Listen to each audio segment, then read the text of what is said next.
Hello students. आज आपका topic है intensity of electric field at a point due to a point charge. अर्थात किसी बिंदु आवेश के कारण किसी बिंदु पर उत्पन्न वैद्युत क्षेत्र की तीव्रता।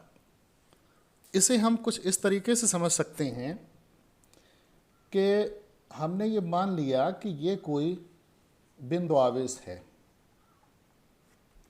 जिस पर आवेश है प्लस क्यू, और ये बिंदु आवेश जिस माध्यम में स्थित है उस माध्यम का परावैद्युतांक है कैपिटल के, और ये बिंदु आवेश जिस बिंदु पर स्थित है वो बिंदु है ओ। तो इस बिंदु आवेश के कारण निसंदेह इसके चारों ओर उसका वैद्युत क्षेत्र होगा, और वैद्युत क्षेत्र को हम भली प्रकार से आप लोगों को बता चुके हैं कि किसी आवेश अथवा आवेश समुदाय के चारों ओर का वह क्षेत्र जिसमें कोई अन्य आवेश आकर्षण या प्रतिकर्षण बल का अनुभव करता है, उस आवेश अथवा आवेश समुदाय का वैद्युत क्षेत्र अथवा वैद्युत बल क्षेत्र कहलाता है। तो इस बिंदु आवेश प्लस क्यू का जो इसके चारों ओर वैद्युत क्षेत्र होगा, उस वैद्युत क्षेत्र में कोई बिंदु है P, जिसकी यहां से जो दूरी है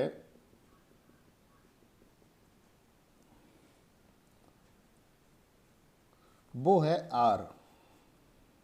ये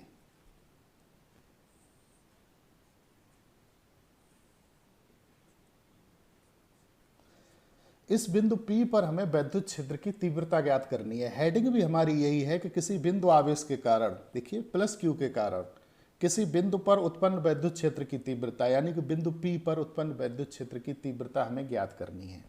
फिर ये छोटा सा चित्र समझिए कि ये कोई बिंदु आवेश है प्लस क्यू जो परावैद्युतांक कैपिटल के वाले माध्यम में स्थित है और बिंदु O पर स्थित है। प्लस क्यू के वैद्युत क्षेत्र में बिंदु O से R दूरी पर स्थित कोई बिंदु P है जहां पर हमें वैद्युत क्षेत्र की तीव्रता ज्ञात करनी है।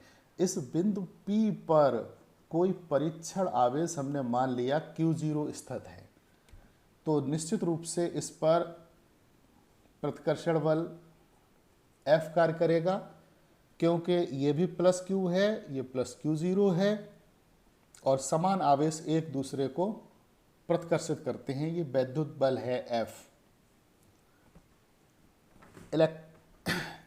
इलेक्ट्रिक फोर्स प्लस क्यू जो बिंदु आवेश है ये बड़ा है, परीक्षण आवेश छोटा माना जाता है क्योंकि इससे परीक्षण करते हैं, केवल ये टेस्टिंग चार्ज होता है। एक बार फिर चित्र को समझ लीजिए कि ये बिंदु आवेश है प्लस क्यू जो के परावैद्युतांक वाले माध्यम में स्थित है, और जिस माध्यम में स्थित है उसके बिंदु O पर स्थित है। बिंदु O से बिंदु आवेश प्लस क्यू के वैद्युत क्षेत्र में R दूरी पर स्थित कोई बिंदु P है जहां पर हमें वैद्युत क्षेत्र की तीव्रता ज्ञात करनी है, और यहां पर हमने मान लिया बिंदु P पर कोई परीक्षण आवेश स्थित है प्लस Q0। तो इस प्लस Q0 पर लगने वाला वैद्युत बल है F। तो कूलाम के नियम से, कूलाम के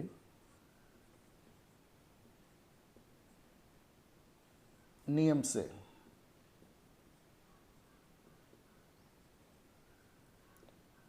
वैद्युत बल F बराबर,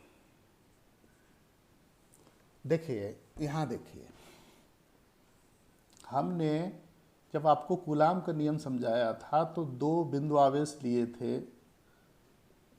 जिनके बीच की दूरी थी R, ये Q2 था, ये Q1 था, ये भी पॉजिटिव, ये भी पॉजिटिव, तो इस पर प्रतिकर्षण बल F ये इस तरीके से लगे थे।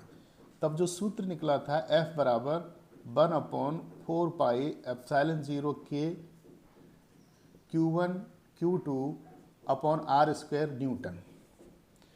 तो यहाँ पर ये सूत्र क्या हो जाएगा, 1/4πε0 k Q0 upon R square newton. चूंकि वैद्युत क्षेत्र की तीव्रता E बराबर होती है F अपॉन Q0 न्यूटन प्रति कूलम। हम बता चुके हैं आपको कि किसी वैद्युत क्षेत्र में किसी बिंदु पर रखे परीक्षण आवेश Q0 पर लगने वाले बल F और परीक्षण आवेश Q0 के अनुपात को उस बिंदु पर वैद्युत क्षेत्र की तीव्रता कहते हैं। E बराबर F अपॉन Q0। अतः बिंदु P पर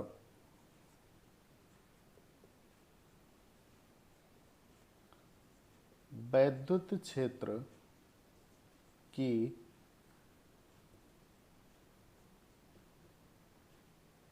तीव्रता E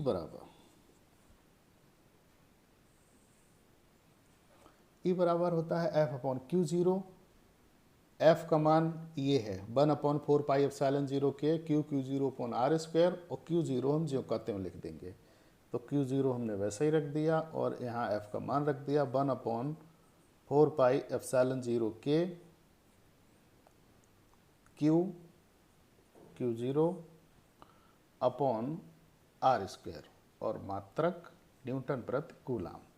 अब देखिए ये Q0 से ये Q0 कैंसिल हो जाएगा, तो वैद्युत क्षेत्र की तीव्रता E बराबर 1/4πε0 k Q upon R square newton प्रति कूलम।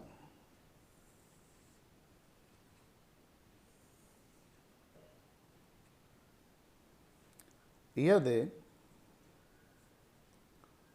माध्यम वायु अथवा निर्वात हो